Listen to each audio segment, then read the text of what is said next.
shi rai in ka dubi kitabun ruh na ibn al-qayyim yace shi baya ma mutuwa, rai ba ta mutuwa, Allah ya yi ta ba za ta mutu ba kawai, wannan ranka baya mutuwa. Abinda yake yiwa shine fita take yi, idan rai ta fita sai a ce wani ya mutu, ko ba ku fahimta ba? Saboda haka rai fita yake, ba cewa ake rai ya mutu ba, sai dai a ce wani ya mutu, so jikin ne ya mutu. Saboda bayan an gama halitta ne kana zaune, naman an yi ma fufu, an yi ma hanta, an yi ma zuciya, an ma kwakwalwa, an maka idanu, an yi komai, an maka gashi, duk abin da ka sani da kasusuwa da jijiyoyi, an yi maka wayarin, an sa fata, an lullube ka, an yi ma komai. To kai ne mutum. Sai Allah ya ce mala'ika, to je ka kai busan rai, wannan daga wajenmu ne, ka busa kawai, mu za mu sa abu. Shi ma ba nasa bane. Idan mala'ika ya zo ya busa, to shikenan wannan abin daga Allah yake na kun fa yakunu, sai ya zo ya shiga jikin ɗan adam. To shi ne kuma zai iya ba dukkan jikin ɗan adam motsi, domin da baka motsi. So haka kuma idan aka ce a cire shi, to mala'ikan da aka turo ya ba da busa, to kuma akwai mala'ikan da aka wakilta busar inda take zai ɗauke ta. To idan ya ɗauke ta sai jiki ya kame, to jiki yana kamewa shikenan sai a ce wani ya mutu. Amma rai tuntuni ta tafi ne, ba ta mutuwa. Kuma yadda ibn al-qayyim ya suranta ta, ya ce tana da saurin gaske. Rai ta fi jirgin sama sauri, duk saurin jirgin sama ta fi shi sauri. Amma ya ce abinda ya hana ta yi sauri da kai, in kana son zuwa guri, nauyi ka mata. Amma in ita kadai ne ta fita, yanzu da za a karɓi ranka a nan yanzu, seconds, in dai rai ya fita, to kafin minti ɗaya hada da saman bakwai.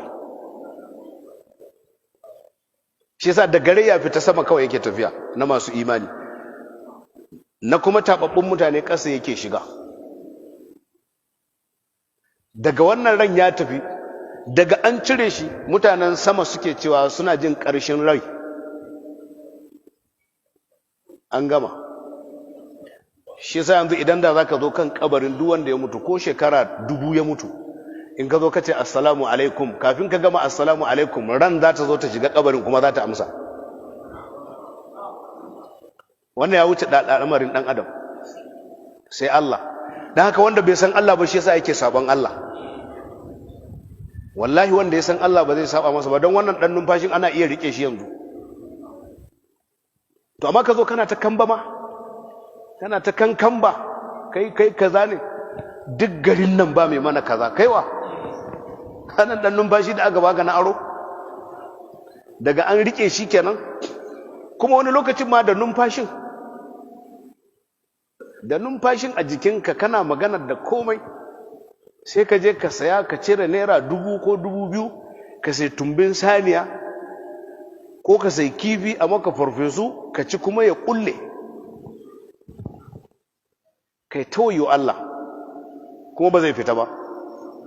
Ko yanzu kai in Allah ya hana ka kashi na sati ɗaya, ya za a yi?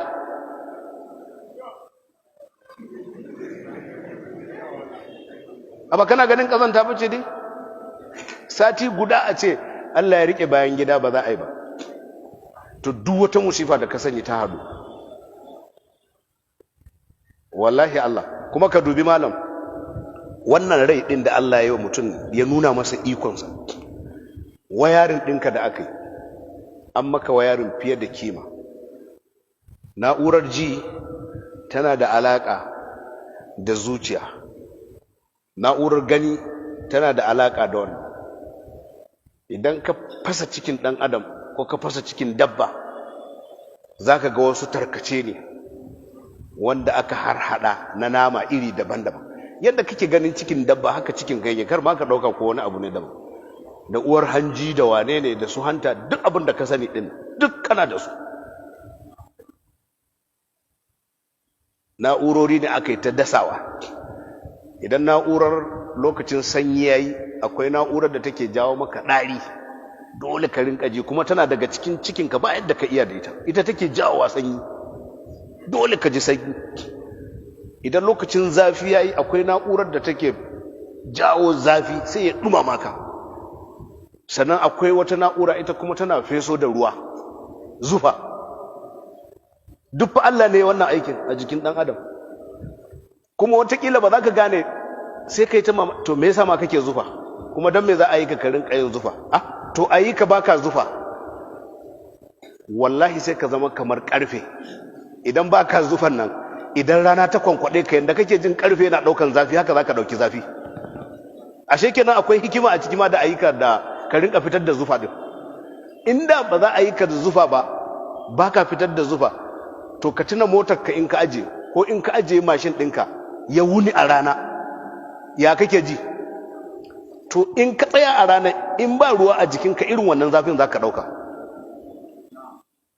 Allah bai rufa maka asiri ba da ya sa wannan ruwan yana fitowa a jikinka? Duka wannan Allah yi. Sannan akwai wata na'ura, ita aikinta ta tura maka bayan gida. Datti ne ya taru a cikinka, saboda haka za ta tattara shi sai ta fitar da shi. Shi ne kai da kanka za ka ce kana jin kashi, ba wanda zai gaya ma. Ko sai wani ya zo ya gaya maka, kai za ka ce kana jin kashi. To kuma wace na'ura ce za ta maka umarnin zuwa banɗaki, don sai an ma umarnin? Wannan ma Allah ne ya sa maka shi.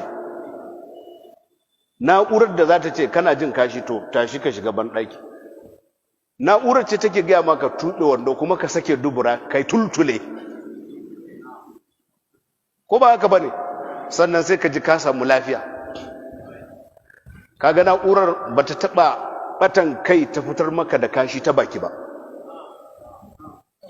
bata taɓa batan kai ba, ta turo kashi ta bakinka bata yi ba. In ta tashi turawa ta dubura take turawa. Yanzu da za ka yi kashi ta baki, ya za a yi? Kuma Allah yana iya mai da kai haka. Ku bar wannan, ɗan adam abin mamaki ne idan ka tsaya za ka yi bayani a kansa yadda Allah ya yi shi. Abin mamaki ne sosai. Kuma wannan zai wajabta maka yin imani da Allah, inda kana da hankali. Zai wajabta maka imani da Allah. Saboda haka shakku wannan wani hali ne daga jikin halin rai. Idan muka dawo kan rai, wani lokacin Allah yakan kira ta da ar-ruh, wani lokaci yakan kira ta da nafs. Ya ayyatuhan nafsul mutma'inna, cewa shamsi wa duhaha wal qamari idza talaha wan nahari idza jallaha wal layli idza yaghshaha was sama'i wama banaha wal ardi wama tahaha, sai ce wa nafsin. Rai kenan. Wani lokacin ya ce ar-ruh, rai.